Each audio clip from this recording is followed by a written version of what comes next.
back with another video, and this is an updated dining video. I had a subscriber request a dining video, and initially I was going to just link my old dining video and send that to them, but then I decided to do an update because since my last one, I have visited restaurants again, I visited new restaurants, and I thought that this actually is something that you can, I think, update people on every time you go to Disney World, basically. So I think that's what I'm gonna do every time if I have something new to say. So basically, updated dining video, here we go. So favorite places to dine at Walt Disney World. Animal Kingdom.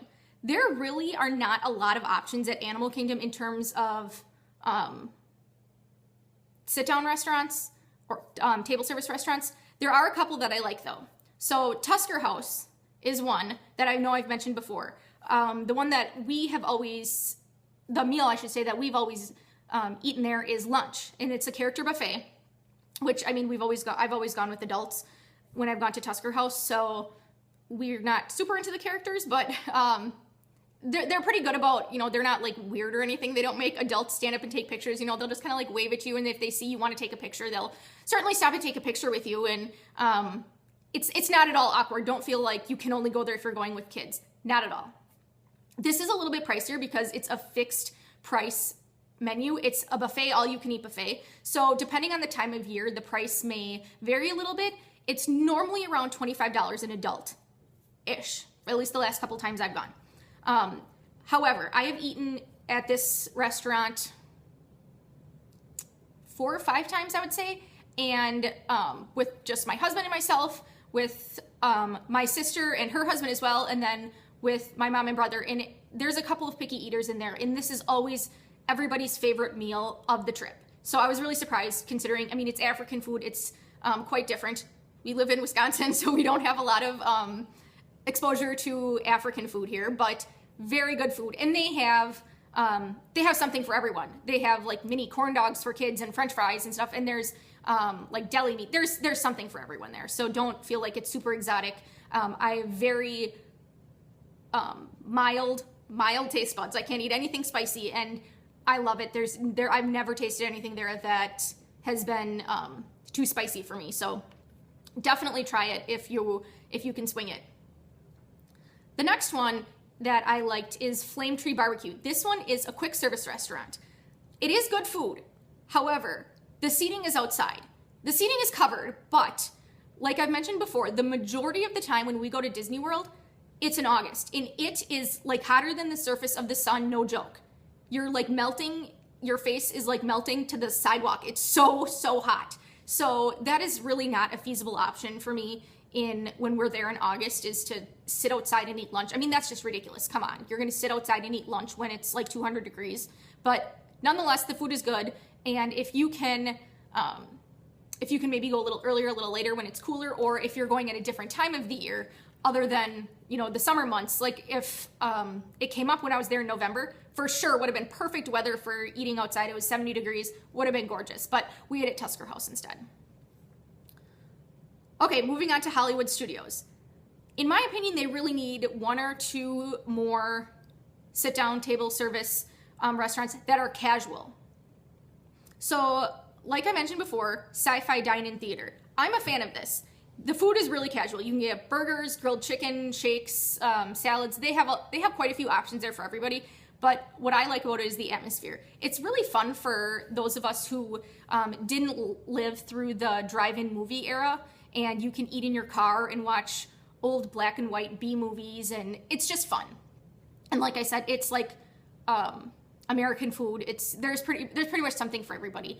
And I'm really not a burger and fries kind of person, but they're always very accommodating when, like I'll usually get grilled chicken, and if I say, oh, can I get this without the cheese or something, they're awesome about that at Disney, so no worries there. I've never found them to be unaccommodating at any restaurant, but I've had good experiences here especially. I've eaten at a couple of restaurants here. I think I've also eaten at Mel Roses, which is another sit-down restaurant. I didn't care for it. I was only there once though, so it's entirely possible that I just picked, I think the food was good. It was just that I didn't care for my meal. I don't think it was prepared badly. It was just not my cup of tea, I guess you could say. But they also have the Brown Derby. That's quite pricey though. So I think that in Mama Mel Roses is more than sci-fi as well. I just think they need one or two, like I said, I think they need one or two more casual sit-down restaurants if you don't want to spend, I mean, it's not really reasonable if you're going to go to Hollywood Studios with, 3 kids and 2 adults to expect your children to eat at Brown Derby if you're not on the dining plan anyway. And usually we're not in the dining plan, which is why I'm bringing that up. I think they need a couple more. So if anybody's paying attention who can do something, 1 or 2 more casual sit-down restaurants at Hollywood Studios, please. Epcot. This is the highest number of options in biggest diversity in terms of restaurants and food in all of Disney World. And most of these are in World Showcase. However, starting with Future World, because that's the front of the park, my favorite Future World restaurant is Coral Reef. It is a bit pricier. And you can look at menus online, both on the Disney World website or at allears.net. And I've used that website tons of times. I think that one's a little bit easier to look through, in my opinion, than the Disney World website. And they have ratings and reviews as well. So you get the good, the bad, the ugly. But if you're really not a seafood person, look at the menu before you make a reservation there to see if it's something that you would like.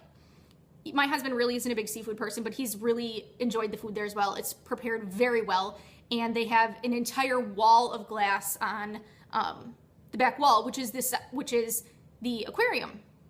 So it's very, very cool. You can eat, even if you're not at a table that's right along that wall, you can still see very well from there isn't a bad table in the restaurant, but you can eat next to the sharks, and then they have sea turtles and all kinds of fish. It's really fun. In World Showcase, I tried one of my new favorite restaurants, which was Tutto Italia. And this, not surprisingly, is in Italy. Very authentic Italian. All the food in World Showcase is very, very authentic. So you don't have to worry about getting an American watered down version of, you're not going to get like Fazoli, spaghetti and meatballs in Italy. It's real. It's very real Italian. I much preferred this to Via Napoli. I thought this was a much quieter restaurant. I thought Tutto Italia was much quieter than Via Napoli, and it was calmer. Again, there is a chance that it was the time we went, but I don't think so. We were there during the Food and Wine Festival this last time in November. So, I mean, that's not super slow time of the year, but I thought the food options were good. I thought Via Napoli I feel like a bigger portion of their menu was pizzas, and it's been a couple years since I've been there. So again, things change. You can always look at the menu online, but just my personal preference, and my husband's as well, we both preferred Tutto Italia. Now, they're both table service.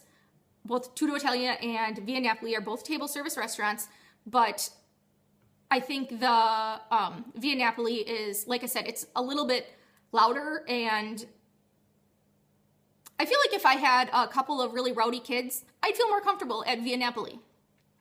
Not that you can't go anywhere, but I would just feel more comfortable there. But yeah, this time we really enjoyed Tutto Italia and would definitely go back, and that's my preference. So Magic Kingdom, there's quite a few options in this park.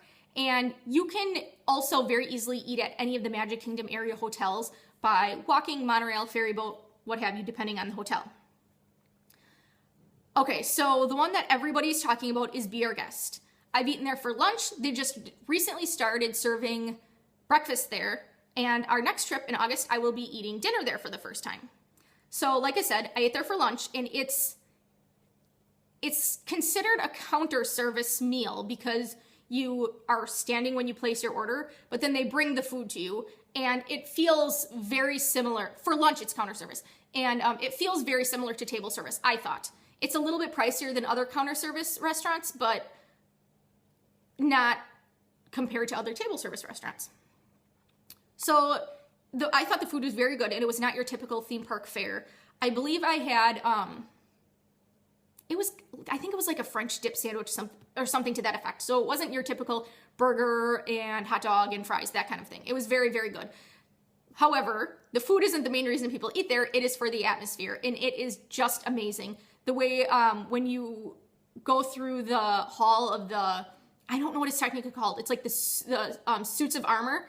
And when you're waiting to go and place your order at the kiosks, it is so, so cool. I highly, highly recommend it. Like I said, I haven't tried the sit-down dinner yet, but we will be doing that on our next trip in August. In addition, I really like the Liberty Tree Tavern. This is a table service restaurant, and this is one of the more affordable table service options in Disney World that I've tried. It's colonial New England type of food. It's very cute and it's old-fashioned, and it's, like I said, old-fashioned food, colonial. They had meatloaf and mashed potatoes, and it was good, pot roast, that kind of thing. I really, really liked it, and I really like the location. It's across from the Haunted Mansion, and they really needed that's a very good place for a sit-down restaurant there, because there hasn't been one other than that. So really, really like that one. Something I thought I would mention that I don't think I mentioned in my previous dining video. If I did, I can't remember. My favorite resort quick service. Okay, so of the resorts that I have stayed at most recently that I feel really comfortable reviewing are the Polynesian, Grand Floridian, Wilderness Lodge, Boardwalk Inn, Coronado Springs, and Port Orleans Riverside. So of these, hands down, my favorite quick service is Port Orleans Riverside. They have a very large selection, a lot of options, a lot of variety. It's kind of like a big cafeteria, but then there's different stations in the cafeteria, each serving a different kind of food. They have build your own pizzas, they have build your own pastas and salads, and I mean, they had a lot of options. I really, really liked it there. And there is a very good amount of seating. So I hope you guys found this helpful. And if you have any other suggestions for videos, feel free to suggest them in the comments below. Thanks for watching, guys.